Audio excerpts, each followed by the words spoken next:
Hey, it's another day of This Is Truly News. Aren't you happy? Because we work every day. No, every freaking day. They drag us down to the This Is Truly salt mines, crack that whip, with that lovely barge, pictures of lift Batman. that bale. Batman. I'm Batman. By the way, my favorite commercial? Yeah. From the Super Bowl? Yep. Okay. Was Ben Stiller. Did I see that one? Wait, they're doing the Pepsi free thing. Oh, I didn't. He did one. And somebody else did one. I forget what. Okay. I thought those were very good. You like those? Also, I'm trying to think of the other one, and I can't right now. There were a couple where I snickered. They actually did a good job keeping my attention. And I don't count any of the car ads, which are generally car ads, or the movie ads, which, have a budget bigger than God. Right. Anyway, if you would. For more of this. Subscribe and follow this. Yeah, who wouldn't want more of this? This is Truly News. Like, subscribe, and follow. This is True, Really News. Like, subscribe, and follow. By the way, if you have a story you think we'd find interesting or might possibly use on the show, do what my sister-in-law does and send them to me. Yeah, Patrick sends me stories. Yep. Chris calls me up and tells me things that I'll never remember. Really? Yeah. I'd forget he even called me up. Who are you? Exactly. Anyway, here's what you do. You email us at titr@netradio.network and we'll take care of the rest. We gotcha. Sure. This is True, Really News with Scott Combs and Tony Vercanis. All the news you're about to hear is true. Really? As far as you know. Lord of the Bins collects household, building, and office waste across East and West Sussex. Lord of the Bins. Oh, just you wait. Okay. Nick Lockwood and Dan Walker, who run the company, said they were recently contacted by Middle-earth Enterprises, who own the worldwide rights to The Hobbit and the Lord of the Rings trilogy, which, by the way, has the most complicated payouts for owning rights. Oh, they do. Oh, it's just insane. See, Disney's just blunt. Right. Middle-earth Enterprises is enforcing a cease and desist, claiming we're in breach of their trademarks, Mr. Lockwood said. They claim customers could think that they were endorsed by or affiliated to Lord of the Rings, and not Lord of the Dance, and not Lord of the Flies. Or, the less well-known Lord of the Garbage. Or, good Lord, kick these two nuts in the butt. All of these are possible.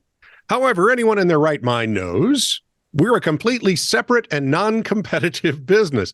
I don't know, because I got to tell you, some of Tolkien's writings is kind of... Yeah, but I can't read Lord of the Rings, but I can watch the movies. I thought the movies were spectacularly well done. Too long. No, reading the book is too long. Right? I cannot get through The Hobbit. I cannot get through The Hobbit. I read The Hobbit. Yeah. So I can do this. I'll read Lord of the Rings. Oh, no, I won't. Nope. I could. It's just... Sorry. For all you Tolkien fans, I apologize, but I don't want to speak Elfin. You can love them all you want. I don't want to know the exact directions from Mordor to where the hell ever. I don't care about every leaf on every tree in every shire. It's worse than a Russian novel. Yeah, right. It is. Because Russian novels have 722 characters, of which only 8 matter. Of which only 4 are there at the end. But you don't know which ones until the end. Anyway, the company also claimed they were ordered to ditch their slogan. Yeah. One ring to remove it all. Oh, come on, that's clever. It is, but I think they got him on that one. That's clever. No, it's not. It's not a ring. It's a telephone ring. Yeah, I get it, but I think that's the closest they got to a claim. Wow. We now have the prospect of spending thousands of pounds in effort rebranding to appease a multi-billion-pound company, Mr. Lockwood added. We will survive this storm and continue providing a great service for our city. And now Gloria Gaynor's going to sue him. Whatever state, our name, we will survive. So I have a challenge for you all. Come up with a name. New name contest. Put it in the comments. Hmm. What would you name Lord of the Bins? What would you rename Lord of the Bins? And what could their new tagline be? So they're Lord of the Bins, one ring to remove it all. New name contest. We need to fix that. Yeah, get to it. We will send it to those guys. In December, this is not nearly as fun. 35-year-old Hassan Shokar appeared virtually from jail for a hearing in Wayne County, Michigan, and became frustrated with Judge Regina Thomas, started yelling and pointing at the camera, according to Fox News. Exactly. Thomas asked for his microphone to be muted, and things escalated from there.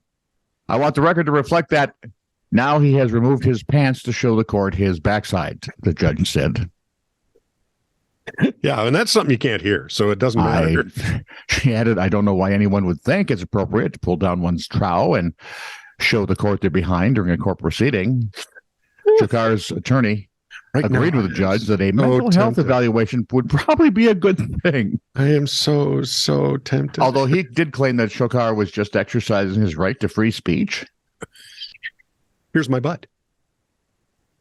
The judge wasn't buying it. We don't get to do and say anything we want to without the consequences of those actions. But, Your Honor, my butt can speak. Stick your ear down there. It'll say something to you. That's a judge in Michigan who made sense. What happened? That's the story, people. You missed the story. There's one judge in Michigan that made a sense. Well, at least for one sentence. Yeah, well, we'll see how and it I don't goes mean, from here. sentencing. I mean, the ones you said with the thing. Yeah, and the stuff. So anyway, help us rename Lord of the Bins. I got no way out of that story. It just ends stupid. Take this job and shove it. Oh, David Allen Coe. I worked at what? Who did take this job and shove? Wasn't that David Allen Coe? You always tell me it's David Allen Coe, and I have no reason to not believe you. I worked at a place for a year and a half that was similar to Subway, but a little healthier in the sense of also having salads, wraps, smoothies, etc. The owners also had a sister store that I would sometimes fill in for if needed.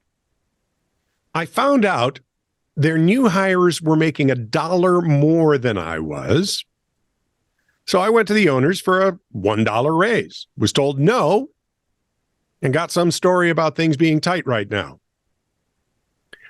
Which was bull, because the owners had already taken their third vacation for the year. So I asked for a few days off, got another job, and when I came back, I gave them a 1-week notice. They were so ticked. But here's the rest of the story. A few months before I left, they had hired a new manager, and I'd help him with counting out the register and doing cash drops to the bank after we closed. After I left, and he was the only one handling all that, he started pocketing the cash to supplement his gambling habit and ended up taking over $4,000 before they caught on to what he was doing. The owners also had to settle up with the food distributors since he skipped out on paying them. Of course he did. They eventually quit delivering. Well, I mean, really, what are you going to do? Since they were too cheap to do a background check when they hired this manager, they later found out he had an extensive record, even did time in prison for arson. There is also no way of them recovering that money because their lawyer said it would cost them more to go after him for it. $1 raise or thousands. Your pick. I can see both sides. I can, but one side is stupid. 51-year-old Mark Curtis Wells of Biloxi, Mississippi, and another golfer got into a bit of an altercation in November. Oh, man, they're playing golf in November. How's that even possible? Of course, we did that one October when it was 70-some degrees, right? It's warmer there. Yeah, but we were in Minnesota when we but did there's that. a couple. There's a few states where they actually have big fans set up so that those frosty mornings they blow the frost off so you can golf on them. Okay. Alabama for one. Yeah. Okay. Anyway, WXXV TV reports. So that'd be what, 25? W25 TV reports They had Channel played. 25. That'd be hilarious. That would be perfect, wouldn't it? Yeah. They had played earlier in the day at Bridges Golf Course, where the argument allegedly began.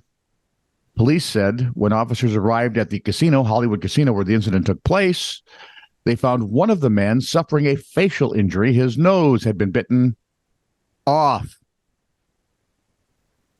Yes, Mike Tyson was a weenie. This is starting to sound a lot like an episode of Pennyworth, but go ahead. Wells took off from the scene in a Tesla. So apparently not a poor dude, but did turn himself in a couple of days later. He was charged with mayhem. If you're wondering, the nose hasn't been found. Oh, I thought you were going to define mayhem for me, but I suppose No, not.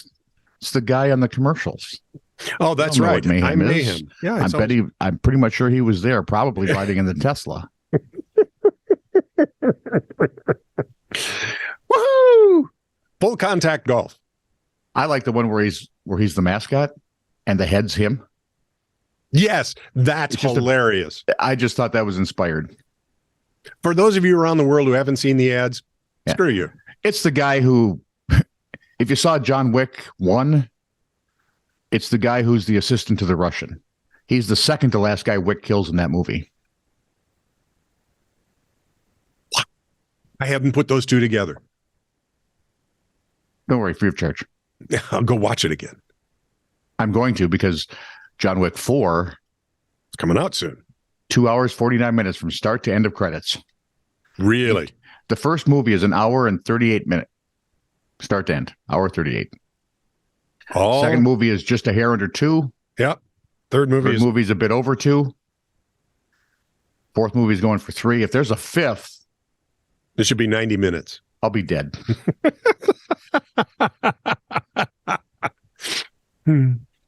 All because somebody killed his dog. And stole his car. This is true, really news. Send email to TITR@netradio.network.